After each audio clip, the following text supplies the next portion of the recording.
welcome everyone to this iteration of Blackmere Live. Blackmere Consulting is a talent acquisition and technical consulting firm that places niche talent at thoughtful and interesting companies.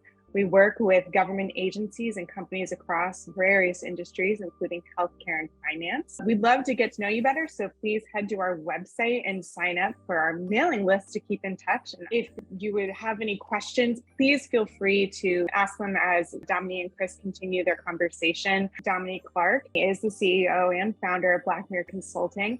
She leads executive recruitment across a variety of industries with a functional focus on cybersecurity and data science. Under her leadership, the Blackmere team specializes in difficult to fill critical hires, including executive placement, data science, wireless research, and energy-related technical leadership. And Chris, thank you so much for being here. Chris White, CISO of Ventech Solutions, has spent over 30 years in the cybersecurity world. He's a veteran, board member, and advisor, and his extensive background as a CISO and in other cyber leadership roles has honed his expertise in managing complex security risks. He's been recognized by audiences worldwide via his published work and numerous speaking engagements where he shares cybersecurity insights and best practices. As a mentor, he's passionate about fostering the next generation of cybersecurity leaders and is committed to helping others develop their skills and reach their full potential, which we're really excited to do today. So welcome, Chris, Domini. Y'all just jump right in. Thank you for being here. Awesome. Thanks, Molly.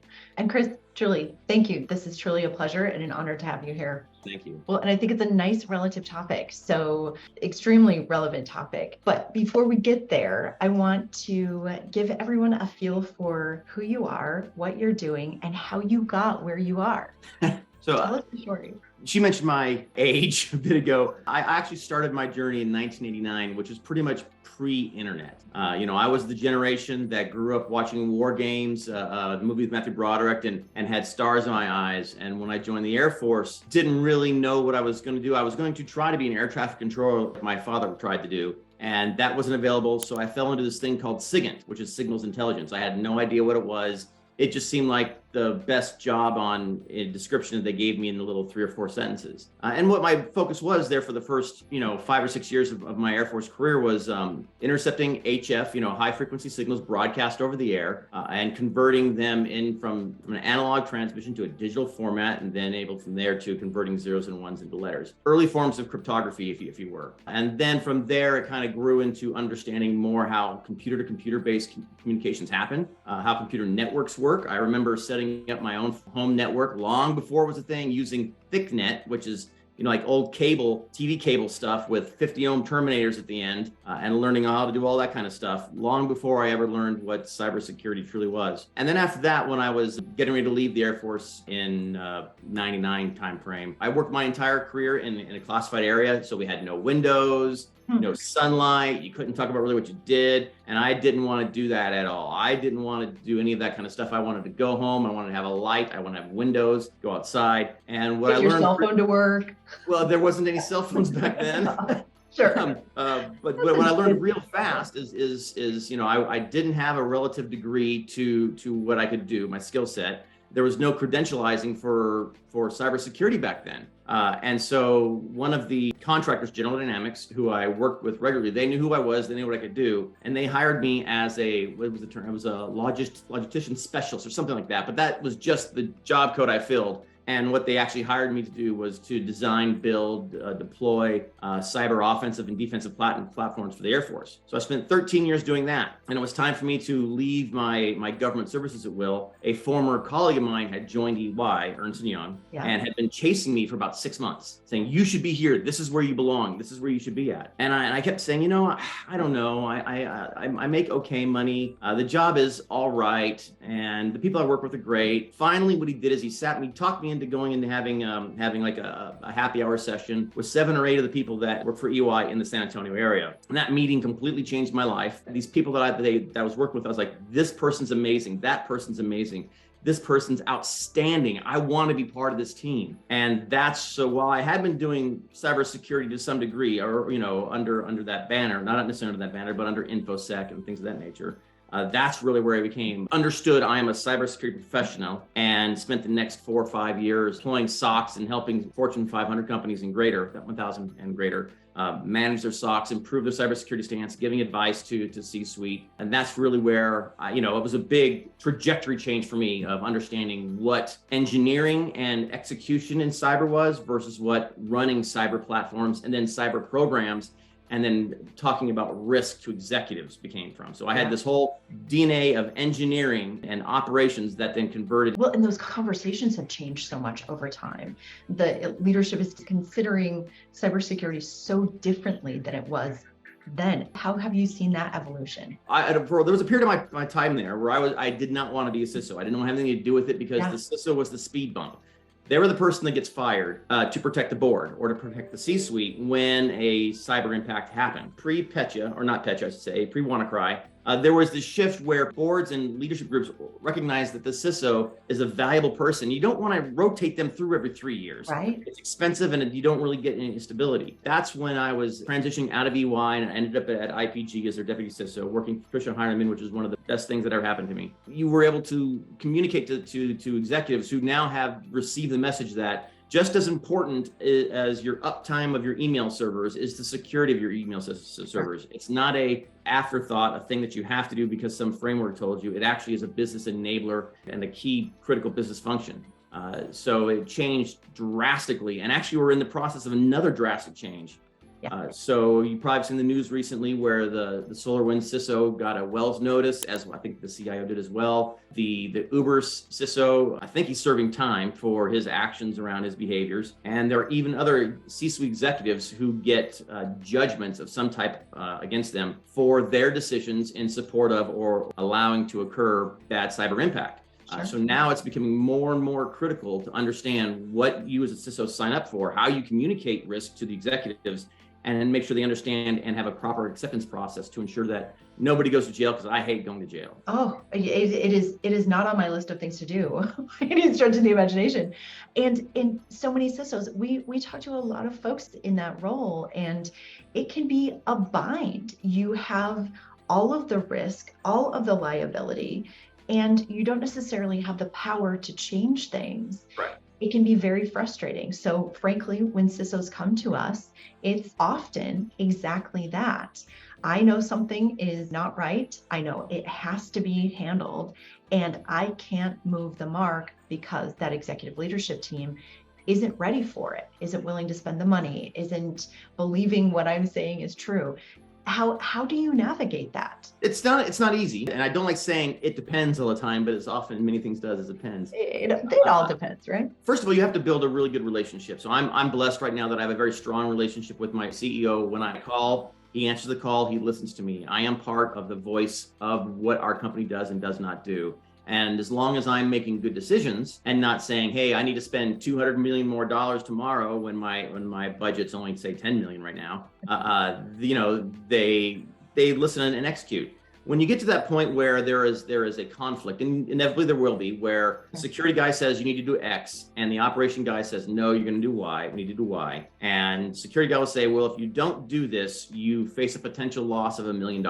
And the operations guy will says, if we don't do my thing, I guarantee you will lose $1 million. And faced with that decision, the ELT will rightly make the decision, say, hey, we've got to balance our risk of losing business versus our balancing risk of potential negative impact. So the way I have to do this, I document it. I make sure everybody understands what we're doing. And as a leader, when the business decision doesn't agree with what my personal or office need is, that's okay. You accept that. You ensure that the ELT as a group understands the decision and documents it. So in case something goes wrong, you can justify and defend it. Nobody's going to hold you critically accountable for saying we had $1 million choice on one side or $1 million choice on the other side, and this is the decision we made. Okay, you considered it, you thought about it, you presented evidence, you made a decision. That's right. That's not even close to being the same thing as saying we're going to ignore continuously a risk item that's a basic common control, say as MFA that could have been implemented at a very low dollar point. Those two things don't correlate. And that's a great point. And I think you're right. Those relationships are the most important pieces. One of the things that we have on our list of things to talk about today is generative AI and how to do less with more when it makes sense and when it doesn't. How are you guys employing that in your environment? Let's go backwards in time just a little bit, maybe 4 or 5 years, when AI became this giant buzzword inside of cybersecurity. Every product says we're using AI and machine learning and AI and machine learning and doing all these things. And to buyers such as myself, it even got kind of, a game that every time they say AI, you say, okay, drink. It just became a marketing tool. And really AI back then was, and still largely in these tools, is around anomalous behavior, detecting something that isn't normal or isn't seen before. And there's all sorts of potential positives and negatives. As you train anomaly detection AI, are you training it on an environment that is already compromised? So it's going to learn the compromised network is the normal behavior and never see it, right? All those type of things. But when we talk about large language models, this is different. I was interested in this early on, say September, October, November timeframe. I saw heard somebody talking about it, and I said, that's really interesting. And I immediately thought that that's going to replace Google. There is no way that I want to have a Google search that returns me a link that I have to then dig through the links. And what I really want is an answer of how many nuts does a red squirrel capture inside of a month? Something, right? Yep. And this can provide that answer quickly. So I started paying attention to it. And OpenAI had a CISO call, again, back in that Q3, Q4 time frame last year. And a lot of people were talking about, back then they were, how is this going to affect people doing their schoolwork? And how are we going to do this? And how are we going to do that? And my initial thought was, this is a fantastic tool. My immediate application was, I have people who have skilled up and have experience on a certain device. So let's use Splunk as a great example. Splunk is a very common tool all of us use, and Splunk has its own language, its own query language. And now I can take an engineer who I have worked with, who has worked with me, understands my clients, understands how the operations work and function. And because I'm going to change, say, from Splunk to Sumo or to Microsoft Sentinel or to something else, that person who understands the work, but they don't know that tool, they can then ask the generative AI, given this query in language A, convert it to language B, and you'll get a decent answer. So now I said, I can immediately make that person more valuable. And then I said, well, wait a second, what about a junior engineer that they necessarily haven't learned the ins and outs of writing that kind of language, or say writing out proper configuration files? And I said, now I can make that junior engineer acting more senior, or giving them problems that are beyond their direct skill set. But they can now ask questions in a language they understand and get answers back that they can comprehend and parse through, and give them that kind of 80% solution. One of the things that OpenAI said that I really do agree with as a thought process of how you address ChatGPT is, it's not an expert, and I don't buy into the fact that it's intelligence. I don't like the badge of AI, of artificial intelligence. It's really good at looking things up and then speaking to it as if it's authoritative. So if you think of infinite interns on infinite subjects, and if you think the answer you get from the question you're asking as an intern level answer, you're probably going to be okay. You treat it as such, and you can say, hey, ChatGPT, I need you to go answer me some questions on these principles, and it can come back fairly quickly and get you to the process or the place or the thought you wanted to go 80% of the way, and you can make changes from there. So how are we applying it internally? Well, what I have done is I've encouraged all of my team members, I say to tell them, is that anywhere you're going to do a Google search, try this first. Any question you have to ask, try this first. Use this as your first tool out of the box. It doesn't alleviate you of decisions. It doesn't alleviate you of impact of the decisions you make, and it doesn't alleviate you of any responsibilities. It's just the first tool out of the box. That's probably pretty handy and can get you in the right direction faster. So we use it right now for pretty much every aspect of the CISO's office. I use it for starting policy writing, which is something I don't enjoy. I use it for when I want to do analysis.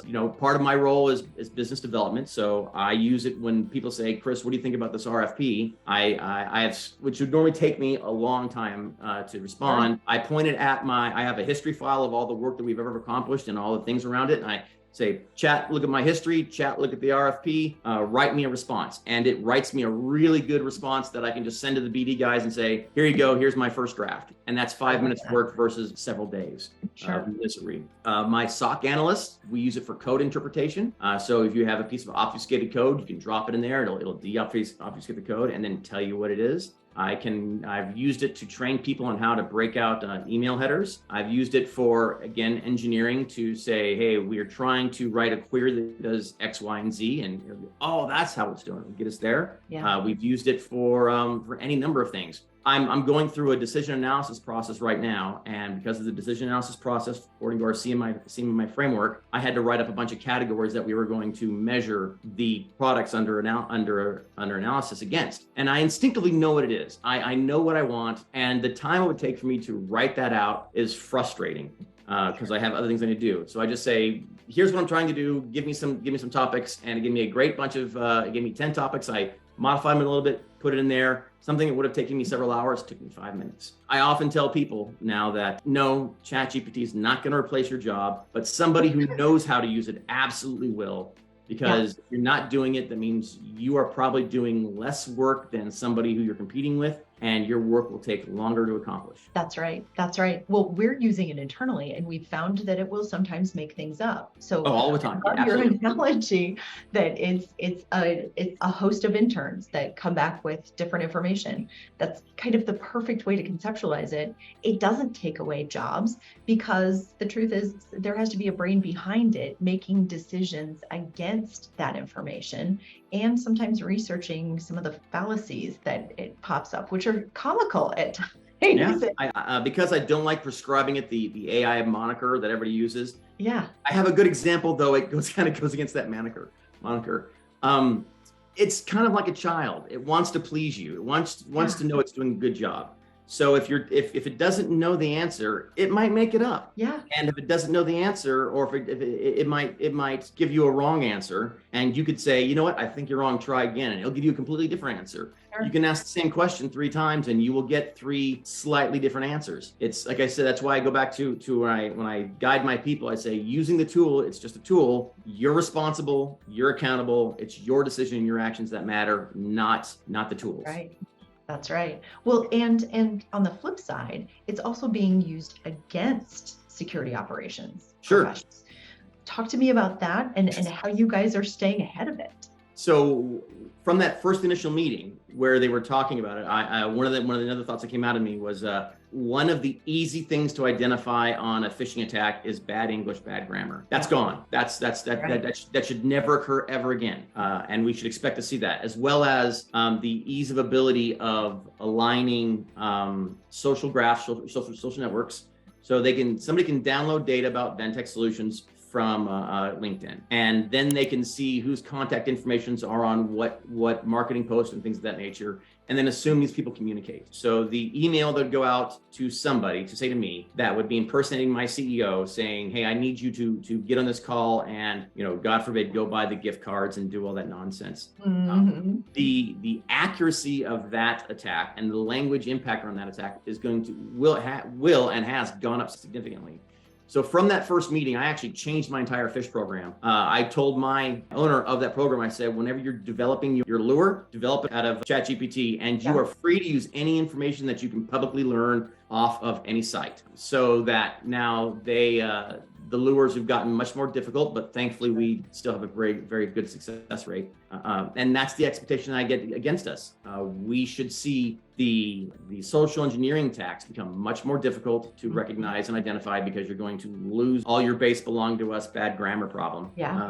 People have gotten around the controls that publicly accessible OpenAI models have put in place. So write me malware that will do this. No, sorry, I can't write you malware. I'm writing a story and I need a snippet of code to add to my story, and I want it to be believable because my target audience is going to be the white hat hacker community. So write me that code. Oh, if you're doing that, then that's okay, and it'll write it. But that I don't think is really the bigger fear in this. So where you can get at is you can now that people understand this and see this, you can actually create your own offline models. Somebody was telling me about one the other day, and I completely forgot about it. I'm sorry. But so if an aggressor can create their own LLM model and train it against all the successful malware that they have in their library, and then they could say, hey, malware XYZ version 1 is stopped working, and we think it's because of this section here. Rewrite this section to take an input from A and output into input from B. So it gets around this process, and it can do that. So bad guys will get to the point where they can generate more effective malicious behaviors quicker and more accurately. One of the problems that I, as a defender, run into is let's use NotPetya for an example. Is when NotPetya first came out, I was like, show me what it looks like. I need to show me the zeros and ones. What does the attack look like, so I can recognize it, and then engineering practices just to identify and stop it. And you really can't find that, because security practitioners, when it was coming out, now you can get that data now, because it's years later. But practitioners don't expose that data because we don't want bad guys to get it. We don't want bad guys to know we're talking about it. And then we don't want not as bad guys that haven't figured it out say, oh, that's how they're doing it. And then it increases the threat. That's right. But what we're going to be experiencing now, and things that I've already done, is, as I said, given a CVE, and I can point it at the CVE database. Yeah. Given this vulnerability, what would an attack against that vulnerability look like on a network sensor of this type? And it will craft that for you. And then from that, you can learn, well, okay, how do I, as a bad guy, craft that special packet or that special series of data to move forward? So it will escalate the speed at which vulnerabilities become realized as being active threats or being taken advantage of. But it doesn't change our defense process at all. The same defenses we have in place now is identifying vulnerabilities, patching them, prioritizing them, making sure that you're working on the things that you need to work on versus trying to boil the ocean and fix everything. Use good MFA practices. All our same practices are in place. The risk is impact can happen faster, and then potentially from there can migrate faster as well. So it just kind of ups the odds. With these tools, does it help you to detect these issues faster? No, because currently the way it has now and the way that we use it now is the answer is no. But at the same time, the answer is yes. So what you have is a SOC analyst has an alert, and blinky lights, buzzy whistles, go pay attention to me. So the analyst goes and pays attention to it, reads the alert, and tries to figure out what the alert's saying. Now, from as soon as the alert appears into the analyst's dashboard till the time a decision is made around, is this a true positive or a false positive? I call it time to decision. And then you have, after a decision, you have action. So once the decision is made, how long till we fix it? So that process of time to decision and that process of time to action can decrease significantly by use of these. So if we have an issue where somebody has got a data stream, once again, let's use the obfuscated code analogy. That to break that code down, previously a person would say, okay, I need to go to this tool, open this window, do this thing here, put it down, figure it out, parse it, read it. What's it saying? That's in JavaScript. I don't know JavaScript very well. Call over Jeff. Jeff, what does this mean, JavaScript? It has this long tail process. What we can do now is by asking the tool the question, it provides you a fairly quick response so that you can make that decision fairly quickly and fairly confidently. This is bad, or this is good. This is okay. Yeah. And then you can then say, oh, great. What are the actions around this? What do I need to do? Do I need to isolate the machine? Do I need to escalate to somebody? Do I turn the account off? And those kind of advices can be given as well, especially if you do a good prompt engineering where you are preparing the chat to respond in a way that you want it to. So it doesn't help in the identification. It helps in the helps in the speed of making a decision and then taking action. And which decisions we're going to make based on the information that we're seeing there. Okay, great. Which says you potentially are going to make, because again, sure. I do not trust that. Not trust it to make any decisions. The people make the decisions. Absolutely. Okay, so with that whole idea that we do need the people to make the decisions, how are our jobs going to change? What do you see What I'm hoping to do, I want to take most SOCs align to say tier 1, tier 2, tier 3, as do most help desks. By the way, same thought process for the SOC process of this happens. It can be IT help desk, it can be this help desk, can be that help desk, same concepts. Yeah. So you need, if you have 5 tier 1s, you have 2 tier 2s and 1 tier 3, right? Because the only problems that escalate to the tier 3 are the harder problems that nobody else can solve. What I'm hoping to do is to be able to skill up the tier 1s to make them 1.5s and maybe 2s, so they can solve harder problems faster. And then that means you can dig deeper into the alert queue. Many companies only look at, say, critical and high alerts. They ignore the mediums and the lows and the informationals. I'll say a story about that in a moment, because they don't have the manpower and the affordability and the expense to do that. So they make the risk decision to say, well, it's a medium and it's a low. It means it's medium and low risk, which is not true. So we won't pay, manpower or services to dig that deep into our alert queue. You can now get that deep. You can now get deeper, because if you said before, the standard using of math that I would use to say to do good analysis on any single alert and that's from start to report written, if it was required, is 30 minutes on average. Some take less, some take more. I just use 30 minutes as a good number. I think I can get that down to 10 minutes now. Wow. I think that I can get that down to 10 minutes of good analysis and response, which means the same manpower can dig deeper into the alert queue. And come up with better information. Well, better information, but can reduce more risk and hopefully find the bigger problems that are hiding under the seams, because most APTs and good, strong, aggressive organizations, they know that the criticals and highs don't get you anywhere, or they rarely do. They try to live under the ground, under the mediums and lows, and then live off the land using PowerShell and things of that nature. Yeah. So let me give you a good example that just happened to us 2 or 3 weeks ago. We had our internal pen test, a red team, our third-party external pen test, but to our internal network, where in this case, what I did is I gave the red team I said, I'm going to hire you and I want you to behave as an aggressive employee, somebody who's decided that you want to do damage, you want to steal data.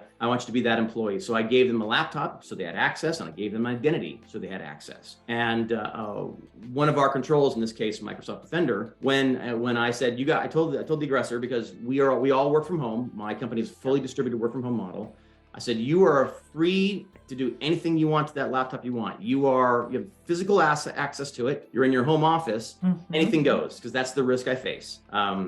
Don't bring down my email. My email, of course, we use cloud services for most of the things, so there was low risk of that. If you can shut off an account, turn off mine, right? Stuff like that. So they tried to introduce malware to the laptop. First, they tried to download from a server. They couldn't get that done. And then they tried to use it via USB drive. And they were able to get it to hit the hard drive. Well, sort of. As soon as they put the drive in, it was detected and then prevented. That prevention was listed as an informational because the tool said, we protected you, just wanted to let you know. It didn't realize that actually the risk is somebody bypassed a whole bunch of things and tried to do something bad. And that's why when you want to say we want to dig deeper into the alert queue, who knows what's going on down in the lower levels of all the different weird types of alerts that people could be just missing because, hey, I've got so many highs. Just informational. It's just informational. It's just informational. It's just FYI. Sure. And that's why that's what I think I can do is with the SOC, I can dig way down into that alert queue and find all these weird things. So I want to have the team that does vulnerability management, control of analysis. So we have a whole bunch of controls, like many companies, and I want to make sure all the controls are functioning fine. When a control gives a weird readout, a weird error code to a user who maybe not be the engineer, they can now go understand that. They can put that error code into the tool and get a reasonable return of result that will spark their thought process to say, oh, I need to ask this question now, and then go solve the problem and not have to escalate that issue all the way up to, say, a tier 3 IT person or something of that nature. Which takes a whole lot more time. Handled right then. Chris, I'm hearing from Molly that we've got some questions, and I'd love to hear what you have to say. Molly, what questions do we have? This is from Michael, who asked, are we seeing more protection agreements for CISOs, such as right of defense, indemnification, D&O coverage after the recent cases in the news? So I'm part of a group inside of Austin called the Austin Cybersecurity Council. And that actual question came up around that. And we had a lawyer come in, a cybersecurity lawyer was telling us about these things. And she actually advised, if you are a CISO, you should be asking for these other coverages. And I went to my boss, who's the COO, and she didn't know the language I was speaking. My company's a smaller company. We're only 450 employees. So we started talking about it. And I think that's a company by company decision. Peers of mine have asked for it and have gotten it. And peers of mine have asked for it and said, no, we're not doing that. I don't know if I would say it's a trend yet, but it's definitely something that every CISO should ask for. Absolutely. And I'm sure companies are saying, hey, we want to make sure that you're held accountable. So striking that balance is a challenge. How did that conversation go for you? It's still ongoing. It's still ongoing. Yeah.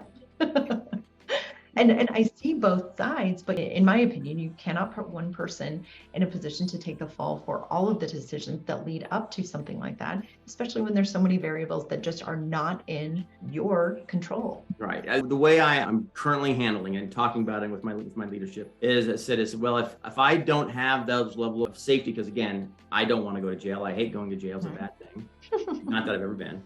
And I said, well, then what's going to happen is every risk acceptance process that I currently manage and run, I'm going to escalate to you. You will have to be the authority, the signature of accepting risk. And I don't think that isn't necessarily a good decision either. So we're still working on it. Yeah, that's a real challenge because nobody wants to be in that situation either. I'm happy to do it. I just don't want to jail. Yeah, that's right. That's right. That was a great question. Any other questions for Chris? Yes, not yet, but yeah, anybody feel free to pop in to the Q&A. So I'm curious, Chris, how you see the role of CISO evolving in the next 3-5 years. So the CISO role has evolved massively. I mean, really, it's only been around. I think the first CISO could be dated back to the mid 90s. But really, as a career path, as a hey, this is something that everybody needs to have. Let's say the last 10 years, right? Yeah. So your CISOs, initially, you had one of 2 or 3 types of CISOs. You had an engineering CISO who was a good engineer, who understood, who probably came out of IT and became passionate about security. This actually happened at my wife's work, and that person then became the CISO, right? But they're not necessarily a good business person, and the CISO is all about offsetting business risk, right? So they are just more like your IT director, but focused on security. Then you have the exact opposite of that. You have where the business needs a business person in there who can speak business language, but may not understand the zeros and ones and the methodology and technology that needs to run behind it. So having them being effective as a top-down leader without arming them with a very strong number 2 that can help them speak security is also a failing strategy. Then you get people like me who kind of straddle that world. We understand we are engineers. It's in our blood. It's in our DNA. However, we learn to speak business and understand our place. That is to offset risk and to enable business, not prevent business. So one of the interesting, this is really odd, and I've seen this going on now, maybe the last 3 or 4 years, is where does the CISO go and what's their place in the corporate organization? So early on, the CISO reported to the CIO, Chief Information Officer, Chief Information Security Officer. Then you had this correlation of uptime versus security, and uptime will always win. So a decision under that space is likely to go to an uptime decision versus a security decision, which isn't always the right decision. So then the CISO started moving out from under the CIO, under the COO, maybe to the CFO, CRO, or CEO, right? Now we're seeing, well, why doesn't the CIO report to the CISO? Because the CISO understands uptime. They've had to run programs and run features and run functionality and understands services and that kind of things, but also understands the value of security. So does the CIO now report to the CISO, or can the CISO be both CIO and CISO at the same time because they grew up in that security discipline and then took ownership over operations? That's something I'm seeing going as well. But definitely, as the SEC continues to change language, and I don't know if the current regulations have been fully updated or not, but they're starting to define that, for lack of a better term, and I could be completely wrong in my language on this, is that every BOD needs to have a security expert on it. So every board of directors will have a CISO-like person that represents and can ask those hard security questions to the company CISO, who is responsible for risk, because they realize that not only is the company health required to have that role and being a good role, but also the client base that company services, they require as well. And that's important because we have already started to see where a company loses client data information. And instead of just saying, hey, we're going to buy you credit protection for 3 years, the individuals are actually suing the company and potentially even the CISO directly for their decisions or lack of them and lack of action. So at least you're going to see CISOs becoming a standard members on a board environment. And then it's looking to me like we might see more of this area where a CISO becomes, instead of the reporting to the CIO, it might be the other way around. Maybe. It depends on the organization and what works for them, always. But that's not an uncommon thing now. And I've started to see that as well. And it will be a very interesting cultural shift in a lot of organizations as that continues to evolve. But truly, I think you're right, that SEC determination, which I think is going into effect Last I heard, late September, early October. Sounds but right. the can keeps getting kicked down the road a little bit. I think that will be a game changer. It's really going to be interesting to see having that person on a board of directors and defining what technology risk looks like and how that impacts the CISO inside. We have another question. So John We do. Yep. Go ahead. What AI technologies / capabilities do you think really provide the most benefits the next few quarters after we learn how to write prompts for generative LLMs? I'm very bullish on the regenerative LLM. I personally use it every single day. I've gotten all of my leadership almost using it every single day. I think the fact that you can ask a plain English question and get a plain English direct, quick answer is irreplaceable. I very rarely go to Google for answers anymore. I ask the question of the LLM, and then if I want to say, hey, Google, show me, I need to find, if it's a link-oriented question, I go to Google. But beyond that, I almost always start on chat now. And I advise my teams the same way. They've learned to say, as well as they're going to bring me a question, they're going to hear that like, well, did you ask this of your tools first before you brought it to me? And they're like, oh yeah, but we don't understand the answer. Can you help us out? Sure, cool. Make sure we're doing it right. So I'm very bullish on it. It's not going away. It's going to get adopted even more. It's too much of a skill up, a process speed enhancer, all those things to throw away. And then what do you foresee being like the next steps after we've kind of mastered this LLM situation? What other kind of AI technologies do you see us using? So where it's going to go, and I don't want it to go, is they're going to enable it to make decisions. And that's a terrible thing. People are going to learn to trust it. The way, remember early on the cell phone usage, I used to tell people like these things are the devil because you train people at their work computer to treat it as a work computer and you treat it with threats. You talk to grandma on this. And because you talk to grandma on this thing has grandma's reputation passed through the phone to you. Sure. So I think the same thing's going to happen with the LLMs. People are going to start trying to make decisions. I don't want it to do that. I think that we should never allow that type of decision making occur. Though, so I'm sorry to roll back a bit here. When I was at EY, I was one of the champions of an automation process. So you have UiPath and things of that nature where you can automate things.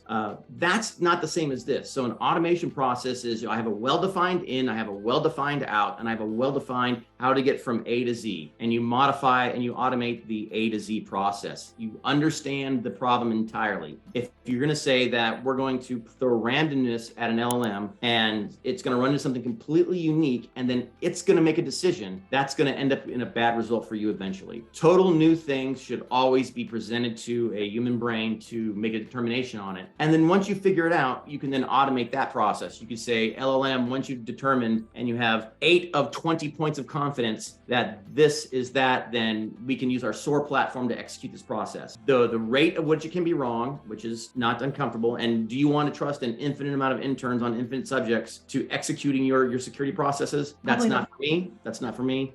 And the other thing then is automated systems easily can be broken. You change a slight indicator and then it can be modified and then break. That's where it's going to go. People are going to do that, and I will resist that part of the decision making as long as I possibly can. I don't even like the fact. So I use Microsoft Sentinel as my, we're piloting it as a SOAR, as a SIM platform. I went to Microsoft, who actually I have a meeting with here in a few minutes, and said, so how does it go from an alert to an incident? And they said, well, the machine learning does that. I'm like, no, that's not the answer I want. I want you to give me the exact decision process, because if I disagree with it, I want to reverse it. Because again, Microsoft, I disagree with your categorization of, hey, we found malware, we stopped malware as an informational. That to me is a bad decision, and I don't trust that. Or on the flip side, this is just informational, but it's actually. Yes, exactly. People will force it into a decision process, and I don't want it to go there, but that's where it's going to go. Yeah, fascinating. Chris, you have been an absolute pleasure. I'm so glad we had this conversation.